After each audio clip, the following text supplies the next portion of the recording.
Bueno, les voy a hablar sobre los antecedentes en la violencia familiar. En los últimos 10 años a nivel mundial se ha iniciado la investigación y cuantificación del fenómeno de la violencia familiar, lo que ha puesto en evidencia su magnitud y su gravedad.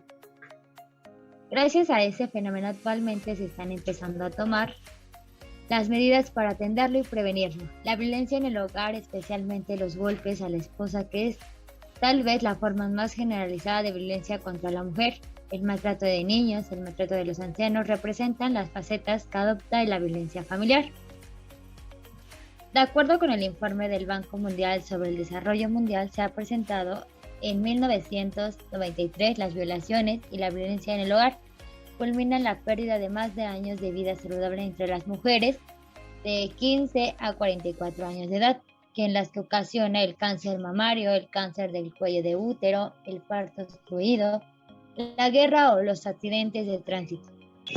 9 años después, en el Informe Mundial sobre la Violencia y la Salud de la Organización de la Salud, presentado en el año del 2002, queda en manifiesto que el fenómeno de la violencia es constante en la vida de un gran número de personas en todo el mundo, manteniéndose la pérdida de 1.6 millones de vidas cada año y dañando de maneras evidente o no a tantas personas. ¿Qué es la violencia familiar? Aquel acto que es de poder o omisión internacional, recurrente o cíclico dirigido a dominar, someter, controlar o agredir físicamente, verbalmente, psicoemocional, sexualmente, económicamente, patrimonialmente o contra de los derechos reproductivos a cualquier miembro de la familia dentro o fuera del domicilio familiar, que tengan parentesco o hayan tenido con afinidad civil, matrimonio, concubinato, mantengan una relación de hecho y que tiene con efecto causar daño.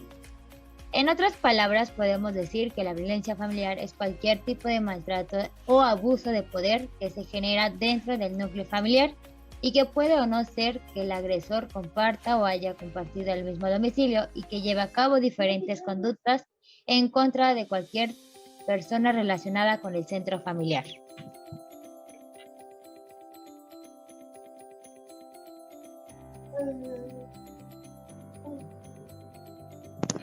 Tipos de violencia familiar. Física.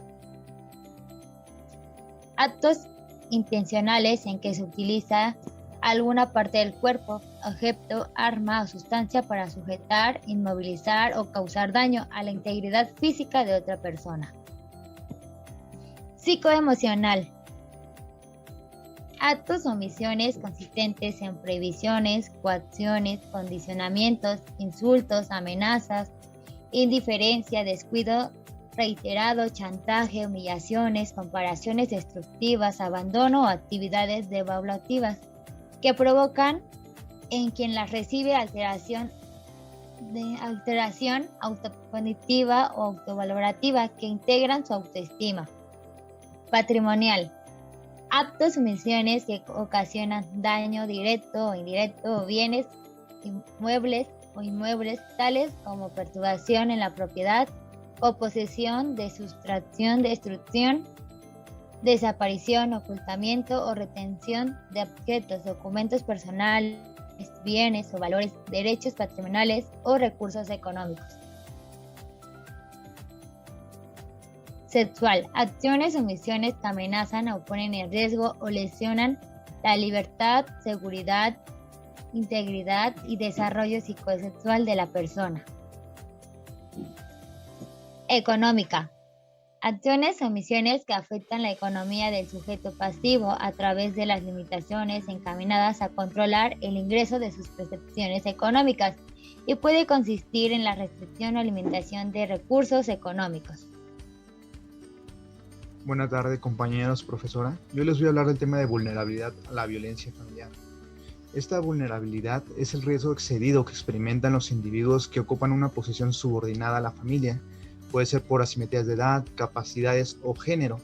Sufren experimentar abuso, descuido o abandono por parte de otros miembros de la familia o cuidadores con quienes mantienen una relación de confianza y dependencia. Los grupos vulnerables son los siguientes.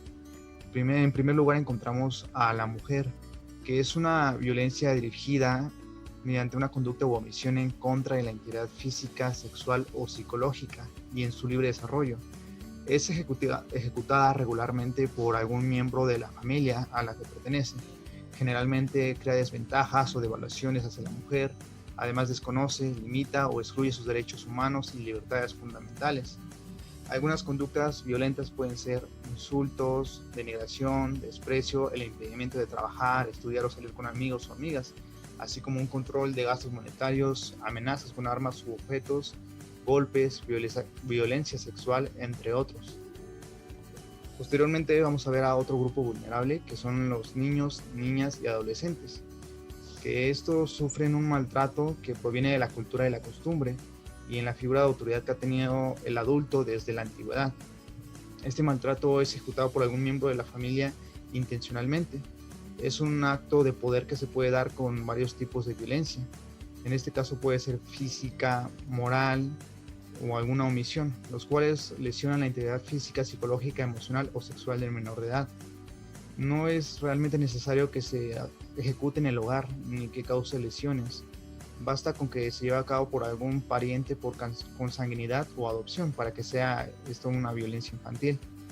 Generalmente suele ser a manos de padres o cuidadores como métodos de disciplina, que puede afectar el desarrollo del cerebro y del sistema inmunológico, causando problemas de salud, que incluso en casos extremos pueden provocar la muerte prematura del menor.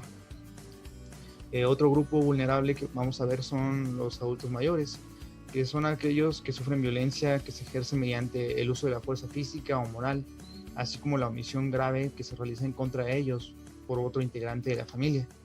Cuando dichos actos atenten contra su integridad física, psíquica o ambas, independientemente del lugar en que se lleva a cabo y que pueda producir o no lesiones. Igualmente se consideran violencia familiar contra ancianos aquellos actos de la misma naturaleza que sean ejercidos por cualquier persona a la que los ancianos se encuentren bajo custodia, guarda, protección o cuidado, siempre y cuando el agresor y el anciano hayan sido o convivan dentro de la misma casa o hayan convivido en algún momento. Los adultos mayores suelen requerir cuidados especiales, como bien sabemos, por parte de la familia, y esto los vuelve especialmente vulnerables a este tipo de violencia doméstica. Posteriormente, otro grupo parecido a los ancianos son los discapacitados, que primero vamos a definir lo que es una persona discapacitada. Se tiene entendido que es una persona que tiene una o más deficiencias físicas, sensoriales, mentales o intelectuales de carácter permanente. En este caso, lamentablemente, la población discapacitada es vulnerable debido a las limitaciones que tiene y a la necesidad de cuidados especiales.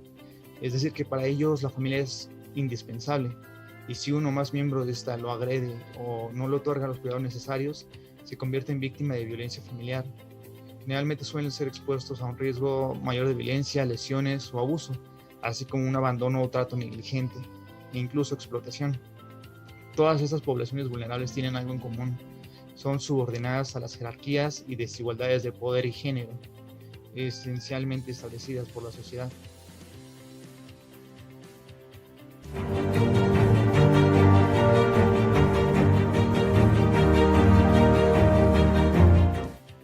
La violencia familiar en tiempos de pandemia por COVID-19 es una lamentable realidad que sufren día a día mujeres, niñas, niños, adolescentes, personas mayores y hombres. Es decir, cada integrante de la familia se puede encontrar en una situación de riesgo de sufrir abuso de distinto tipo, y más cuando hay factores que lo proporcionan. El cambio de vida que se ha experimentado en estos últimos meses en toda la población mundial en general y en la mexicana en particular, intensifica la inseguridad laboral y económica de las familias, y no hay fechas claras de retorno a una actividad totalmente abierta y libre como se tenía antes de que iniciaran programas como la Jornada Nacional de Sana Distancia o el retorno a actividades dependiendo de semáforos de contagio. Lo anterior hace que cualquier plan sea ambiguo, que cualquier descuido sea peligroso y que el resguardo domiciliario, el aislamiento o distanciamiento social, la convivencia diaria en espacios muchas veces reducidos entre los miembros de la familia, entre otros factores, proporcionen momentos de estrés, de fricción en las relaciones interpersonales y que, por consiguiente existan situaciones de violencia que causen lesiones físicas y psicológicas que no sean fáciles de superar.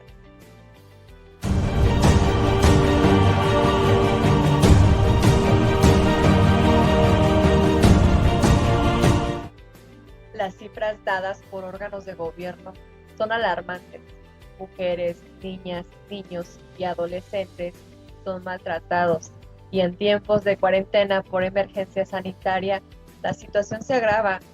Los legisladores de ambas cámaras de Congreso de la Unión han propuesto iniciativas de reforma para proteger los derechos de una vida libre y de violencia familiar de todas las personas.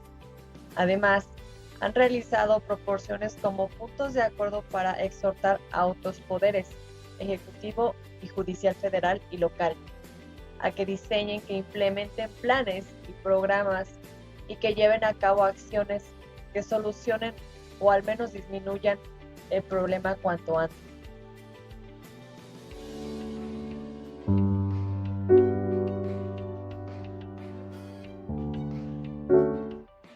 Por otro lado, el marco legal nacional y local considera la violencia familiar como un delito y mientras que en algunas entidades federativas dicho delito amerita como pena mínima 6 meses de prisión. Otros al menos castigan con 3 años de cárcel, tratamientos psicológicos y la reparación del daño.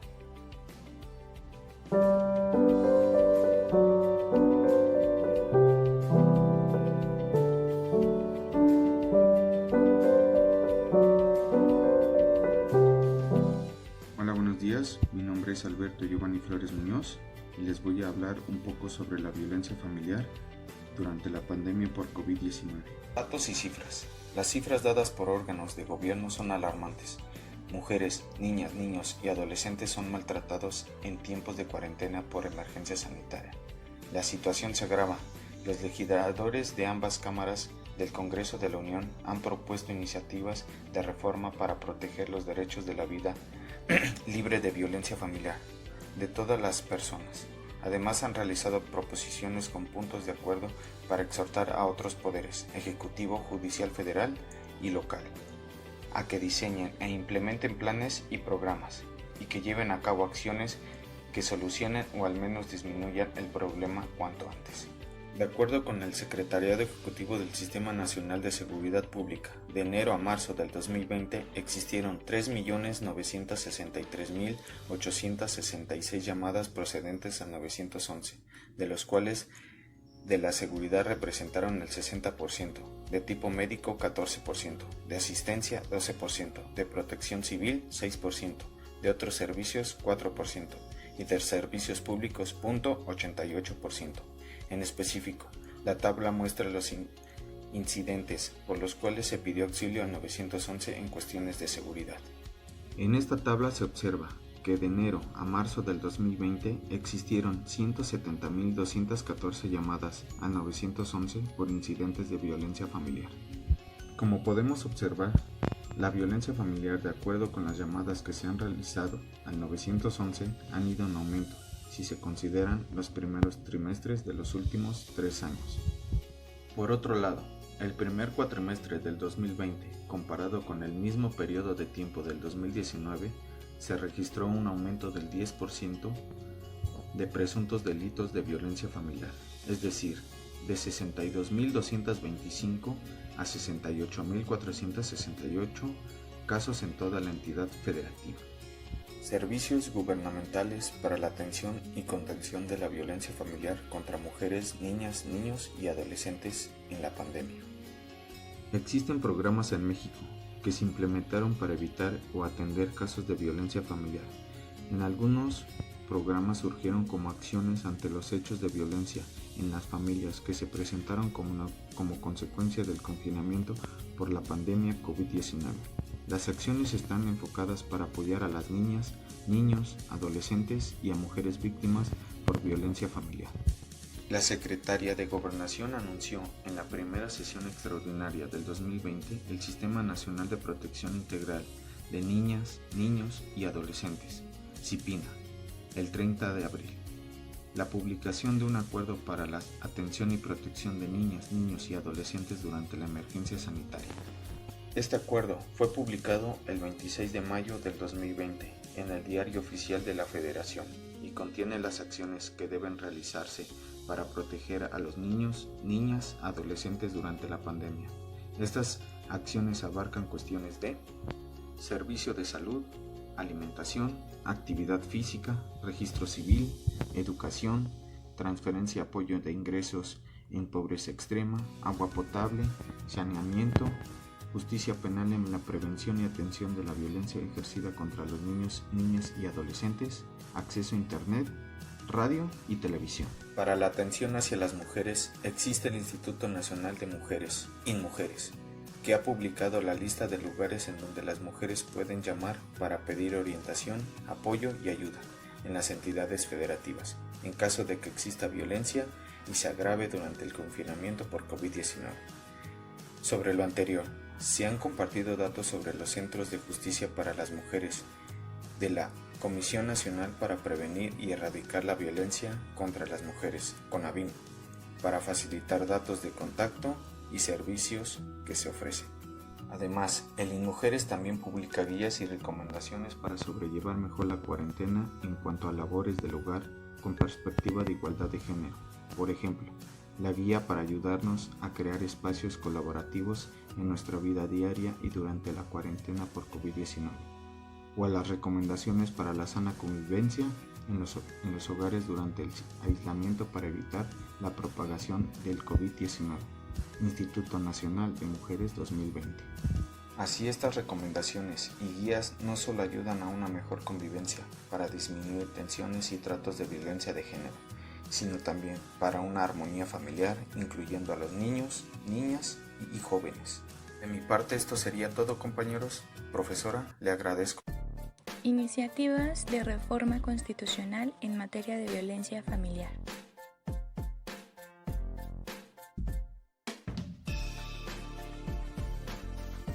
Existen alrededor de 33 iniciativas de reforma constitucional con el tema de violencia, ya que estas son propuestas para abordar temas como la violencia política, servicio público, prisión preventiva, educación para reducir la violencia, violencia de género, muchos otros temas más. La iniciativa que vamos a señalar es una particular para la violencia intrafamiliar. Esta es por la senadora Silvana Beltrones Sánchez del grupo parlamentario del PRI, y esta senadora presenta una iniciativa para reformar el artículo 19 constitucional. Esta iniciativa tiene como objetivo ordenar prisión preventiva de oficio a aquellos delitos como violencia intrafamiliar, abuso de menores, robo a casa habitación, transporte y negocio. Su iniciativa fue presentada el 8 de noviembre del 2018 y fue publicado en el Diario Oficial de la Federación el 12 de abril del 2019. El texto aprobado es diferente al de la iniciativa, por lo que no se incluyó la prisión preventiva de oficio por delitos de violencia intrafamiliar.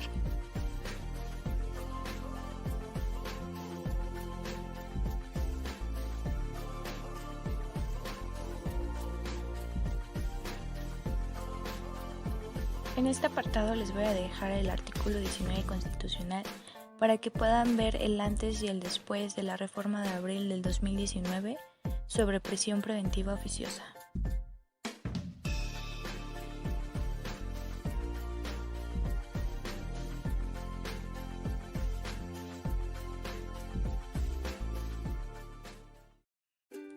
A continuación se mostrarán las estadísticas sobre la violencia familiar.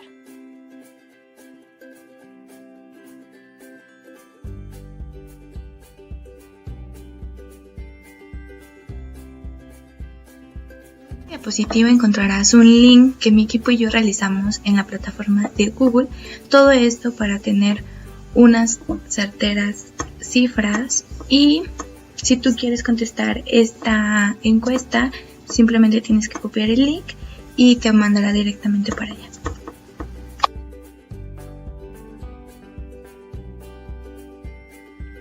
La encuesta tuvo 142 respuestas Esta encuesta la contestó tanto hombres como mujeres y tuvimos un rango de edad de 18 a 50 años de edad.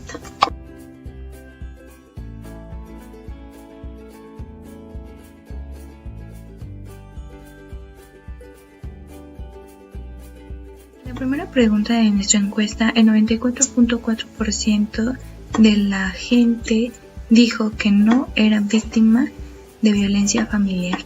En cambio, el 5.6% dijo que sí era víctima de violencia familiar.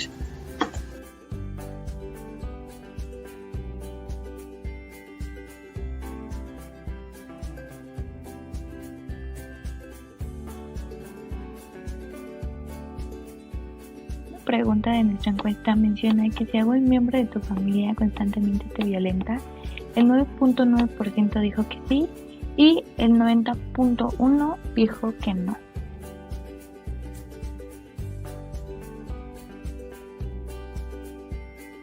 Pregunta número 3 nos menciona sobre si hemos perdido algún contacto con amigos, familia, compañeros de escuela e incluso de trabajo para evitar que tu familia se moleste. El 82.4% dijo que no y el 17.6% dijo que sí. Aquí podemos ver un incremento, ya que aquí ciertas personas se sienten identificadas con este tipo de violencia.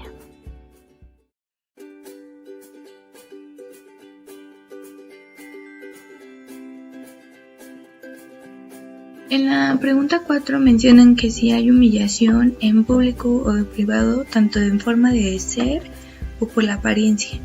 El 81.7% dijo que no, pero el 18.3% dijo que sí. Aquí también hay un incremento sobre este tipo de violencia. Pregunta 5, vemos que aquí mencionan sobre los ingresos. El 88.7% dice que no le quitan sus ingresos y el 11.3% dijo que sí.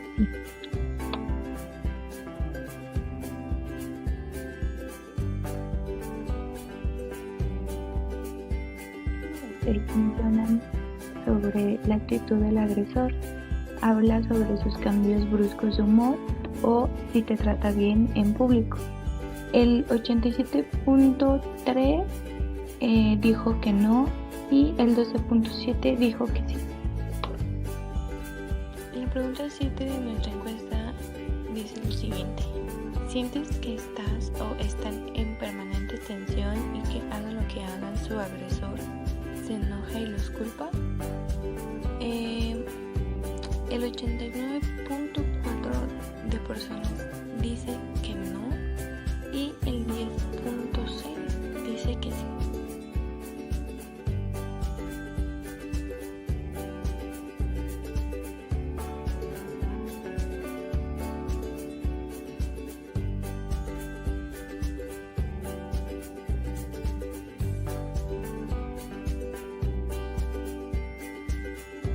Tu agresor te ha agredido en público. El 93% dijo que no, en cambio hay un 7% que dijo que sí.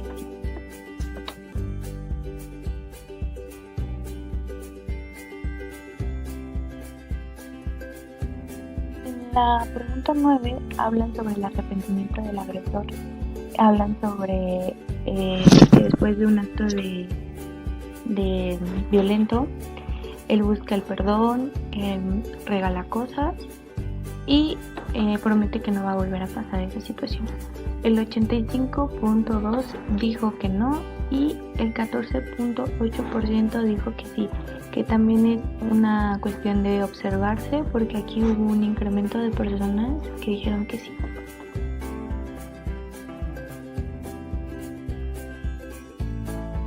Sobre si el agresor es violento con personas ajenas a tu familia. El 95.1% dijo que no y el 4.9%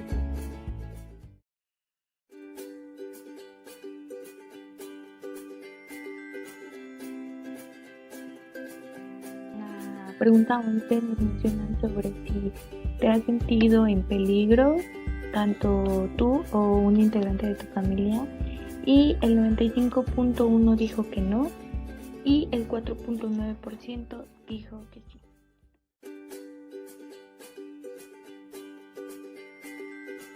Si tú contestaste sí a cualquier pregunta, debes de ser observador y tener en cuenta que estás sufriendo violencia familiar.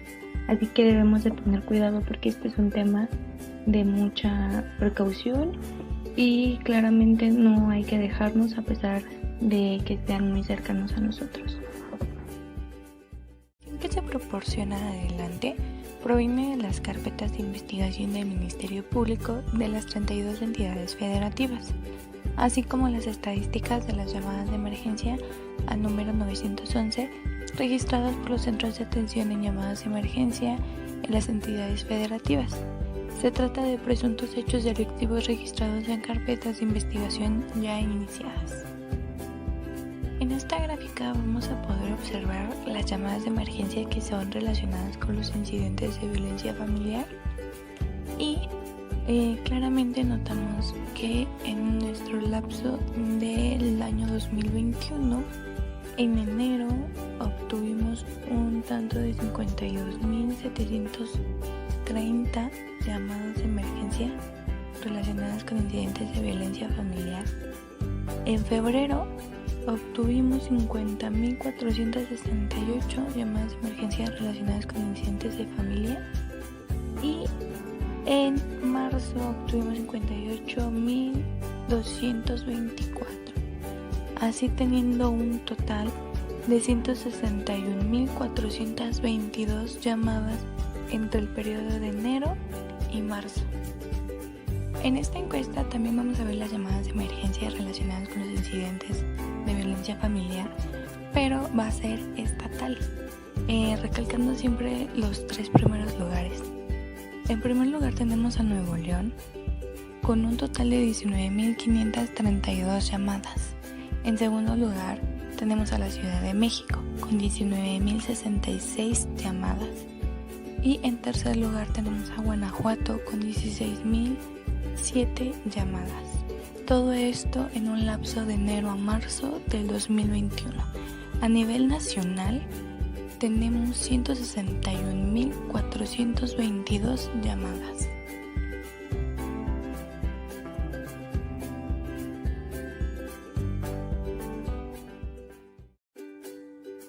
En esta gráfica vamos a hablar sobre los presuntos delitos de violencia familiar en tendencia nacional. Como vemos, esta gráfica nos muestra desde el año 2015 hasta el 2021. Nosotros nos vamos a enfocar solamente en el 2020 y 2021 ya que son los años más recientes y estos han tenido unas cifras importantes.